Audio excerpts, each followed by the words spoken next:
অবস্থাটো দেখা পাব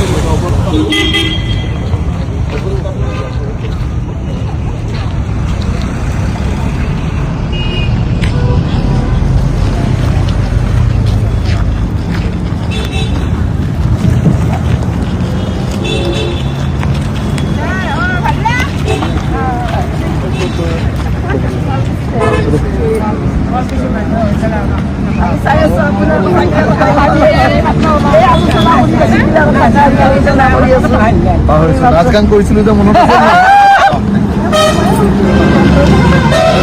কি হ'ব কি কৰিব পাৰি বহুত কিবা কিবি কৰিব পাৰি গোটেই জাগাটো খালী কৰি ল'ম ধৰি এইটো অলপ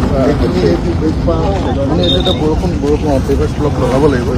আৰু নহ'লে গোটেই বৰষুণ দিলে গোটেই বোকা আহি যাব বোকা মানে সেইখিনিতো বোকা হ'ব সেইটোৰ পৰা খহি আহি আছে এতিয়াও খহি আহি আছে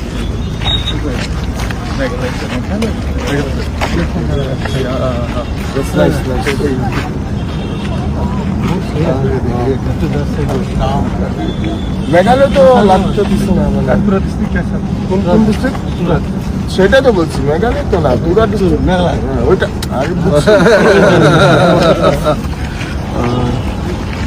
লগ ধৰিম বুলি কৈ এতিয়া লগ পালে নহয় আপোনাক মই ইয়াতৰে কিমান বাৰ লগ ধৰিম বুলি ভাবিছিলো এতিয়া মোক ফোন কৰে মই এতিয়া গুৱাহাটী পাই মই মানে এটা ঘূৰি মানে হেট আৰু তাৰপিছত আৰু এতিয়া মানে গুৱাহাটীৰ পৰা নামিছো যা হ'ব মই এতিয়া লগ পাই থাকো নাপালে ল'ৰাটো থওঁ তাই চাৱা চিন্তা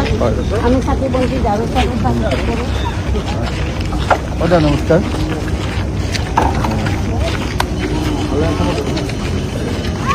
মেইন কথাটো এইবিলাক ধুলিয়ে অৱস্থাটো মানে বস্তুটো স্থিতিক ডিউটিটো নোহোৱা প্লাছ ইয়াৰ মাটি খহিব বৰষুণটো গম পাইছে প্লাছ এই ইহঁতৰ কাৰণে বাথৰুম নাই ইহঁতৰ বাথৰুম তাতে মহিলাখিনি আছে সেই মানুহখিনি বাথৰুম নাই প্লাছ সেই মানুহখিনি বাথৰুম লাগে মহিলাখিনি প্লাছ এই বস্তুটো কেনেকুৱা ধৰণৰ কথা এইটো গ্ৰিল দি দিছে এইটো গ্ৰিল নহয় গ্লাছ হ'ব লাগে বস্তুটো দেখা পাই থাকিব লাগে ন এইটো গ্ৰিলটো খাই পেলাইছে পুৰা বিউটিটো খাই পেলাইছে এইটো গ্লাছ হ'ব লাগে এইটো গ্লাছ হ'ব লাগে এই গোটেইটো গ্লাছ লাগে গ্লাছ এইখিনি গ্লাছ হ'ব লাগে এইখিনি গ্ৰিলটো গুচাই দিব লাগে গ্ৰিলটো নালাগে গ্ৰিলটো গুচাই গ্লাছ হ'ব লাগে এইখিনি এতিয়া ভালকৈ দেখা পাওঁ এতিয়া আপুনি কেনেকুৱা দেখি আছে বুজিছে প্লাছ এইখিনি ফাৰ্ষ্টতে ইয়াৰে পৰা মাটি য'ৰ পৰা দিয়া আছে মাটিখিনি দাদা চাই কাৰণ মাটি খহিব ইয়াৰে চাহ দিছে মাটি ৰঙা মাটি দেখিব নোৱাৰোঁ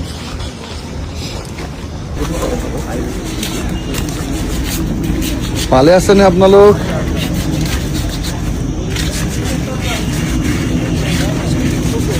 ভালে আছে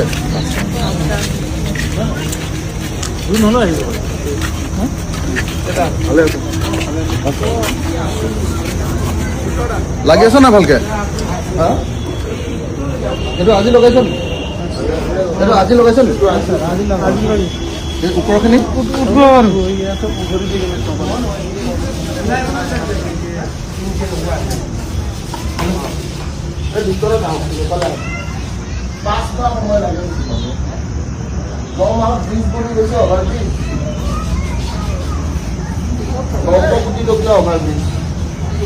কেইডালমান গছৰ কাৰণে ৰখি আছিলে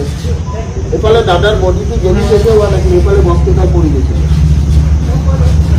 চৰকাৰৰ অৱহেলাটো দেশ আপোনালোকে দেখিছে চৰকাৰে অৱহেলা কৰিছে বস্তুটো চাৰিওফালে এতিয়া বাৰিষা বৰষুণ দি দিয়াৰ লগে লগে ইয়াত সোমাব নোৱাৰে আৰু মানুহ গোটেই একেবাৰে বোকা হৈ যাব আৰু সেইকাৰণে অতি সোনকালে ৱাল দি চাইডে চাইডে ড্ৰেইনেজ ছিষ্টেম কৰি যাতে ইয়াৰ পানীখিনি ওলাই যায় তাৰ ব্যৱস্থা কৰিব লাগিব কৰাটো জৰুৰী হৈ পৰিছে নহ'লে কেইদিনমানৰ ভিতৰতে গণ্ডগোল হ'ব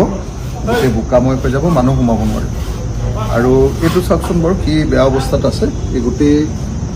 পাৰৰ গোটেই অৱস্থাটো পাৰৰ জুবিনদাৰ যদি আমি সমাধি ক্ষেত্ৰখন এতিয়া আমাক হাত দিবলৈ নিদিয়ে কিন্তু সমাধি ক্ষেত্ৰখন যদি এনেকুৱা অৱস্থাত থাকে এইটো বৰ বেয়া কথা হৈছে সেইকাৰণে আৰু আমি ভাবোঁ যে জুবিনদাৰ এই সমাধি ক্ষেত্ৰখনৰ এই এৰিয়াটো এনেকৈ গ্ৰিল নিদি লোহাৰ গ্ৰিল দিয়া ফলস্বৰূপে মানুহে নেদেখা হৈ গ'ল। গ্ৰিলটো কেনেকুৱা জেলৰ দৰে এটা পৰিস্থিতি। মই কৈছোঁ জেলত যেতিয়া ইণ্টাৰভিউ ৰুম থাকে নহয়, জেলৰ ইণ্টাৰভিউ ৰুমবিলাকত এনেকুৱা হয়। কাৰণে আমি এতিয়া ক'ম যে চৰকাৰে যদি অৱহেলা কৰে আমাৰ চৰকাৰৰ পইচা নালাগে। মই কথাটো কৈছোঁ, মোৰ লগত কোন কোন আছে এইখিনি মানুহ ওলাই আহিলে বোলে ভিতৰতে আছোঁ, কাম আৰম্ভ কৰিম। যিখিনি আইনী প্ৰক্ৰিয়া য'ত আমি মানে পাৰ্মিশ্যন ল'ব লাগে, যি ল'ব লাগে দাদাই সহায় কৰিম বুলি অলৰেডি কৈছে। মই দাদাৰ ওচৰত সেইকাৰণে গৈছিলোঁ যে এইবিলাক লিগেল অকণমান মানে কাৰণ ইয়াতেতো মই বোলে আজি বোলে ইটা পেলাম বুলি পেলাই দিব নোৱাৰোঁ, গম পাইছে নাই? তো এইখিনি বস্তু ষ্টাৰ্ট কৰিম অলপ কলমে এইটো কাম আমি আৰম্ভ কৰিছোঁ। ন্যায় প্ৰকল্পটো মই যিটো কথা কৈছোঁ যে ন্যায় 12,000 পিছত এইটো কথা বহুত দীঘলীয়া।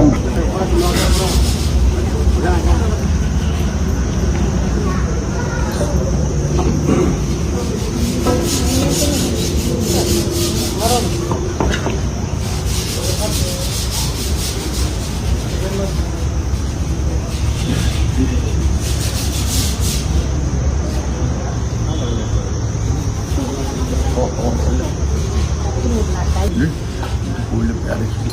একদম ডাইৰেক্ট হেৰি এটা কৰি আছোঁ যে এটা কাম কৰি ক'ব ভাগিব এইটো আপুনি কৰি দিম, ঠিক কৰি এইটো ধুই মেলি মানে ধুনীয়াকৈ থৈ দিব, লেতেৰাকৈ লাগি আছে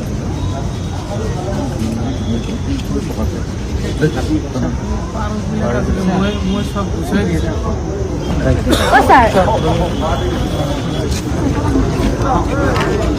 ভিডিঅ' হয় ফটো কৰি লওক আৰু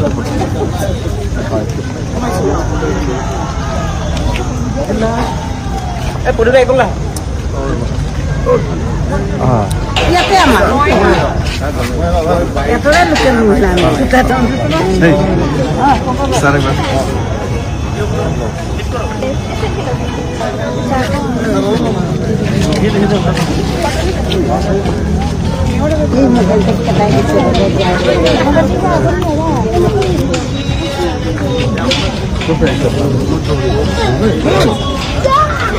চলো বাবা